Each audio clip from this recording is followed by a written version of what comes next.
ግን አካዳሚዎች ነበሩ ሁለቱም ሳይድ በተለይ ለሌሎች ዓለም ብርሃን ይግዛል። ምን አይነት ጎል ነው! እየተቆረጠ እየተጠመዘዘ የሄደ አስቸጋሪ ኳስ ነበር። በዚህ መሃል ግን መቻል ቀሪ 8 ደቂቃዎችን ከጭንቀት ነፃ ሆኖ ይጫወት ዘንድ ዓለም ብርሃን ይግዛው እድል ፈጠረለት። ምን አይነት ኳስ ነው! ጣት የሚገባው ሽልማት ጎል ነው። እጅግ በጣም ድንቅ ጎል ነው ያስቆጠረው። ምን ድንቅ አጋጣሚ ነው! አሁን ከጀርባ እንዴት አይነት የተገኘበት ነው ተመልከት። ሲዳማ በጣም አስፈላጊ ይመስላል። ሰሊፉ ኢብራሂም ኬኔዲ ኪዳኔ አሰፋ ኪዳኔ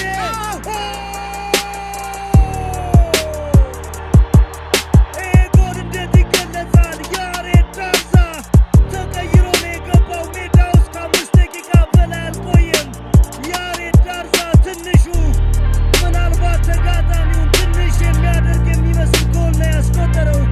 ወላይታ ዲቻ ከዚህ በኋላ በጨዋታው ስጋት እንዳይኖርበት ማስተማመኛ ሊሆን የሚችል ጎል የሰራ ይመስላል። ፐርፌክት።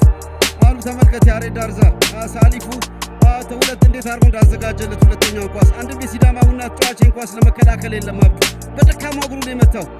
መጀመሪያ ንክኪ ተመልከት፣ ሁለተኛውን አስተካከለ፣ ሶስተኛው ነው በፍጹም ያለካን በቴት ሳስቷል። ቀጣይ ወርዋር ሙከራ ሊከናወን ይችላል ወይስ ምን ሊፈጠር ይችላል? ክፍሎም ወይስ ስንታየው?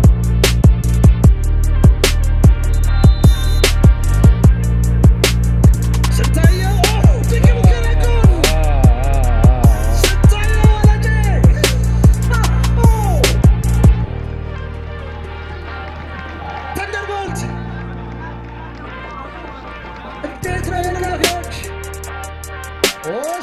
የመጀመሪያ ጎል ለልጅ ልጆቹ ሊነገው ታሪክ።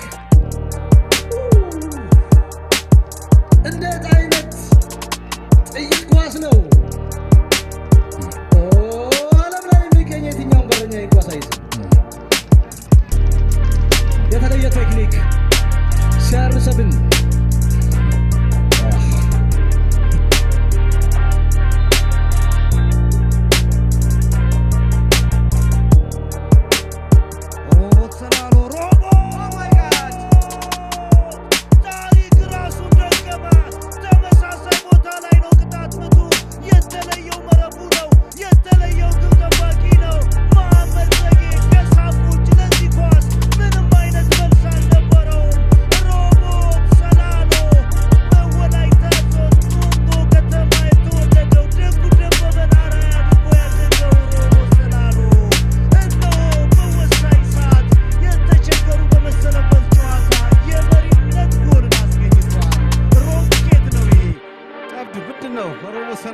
ያለው ርቀት ምን አይነት ፓወር፣ ምን አይነት አኩሬሲ፣ ምን አይነት ጎል የተመለከት ነው።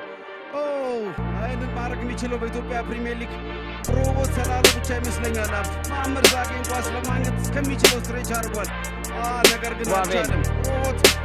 ሩባቤል ጥሩ 1-2 ሮቦት ሰላሎ ግን በራስ ሜዳ ላይ ሮቦት በረጅሙ ምስጋናን አግኝቶታል። ምስጋና ጥሩ የኳስ ቁጥጥር በቅዱስ ጊዮርጊስ ቤት ያደገ ተጫዋች ነው። ከቤን አግኝቶታል። ከቤ ለራሱ የመምቻ ቦታ አመቻቸ።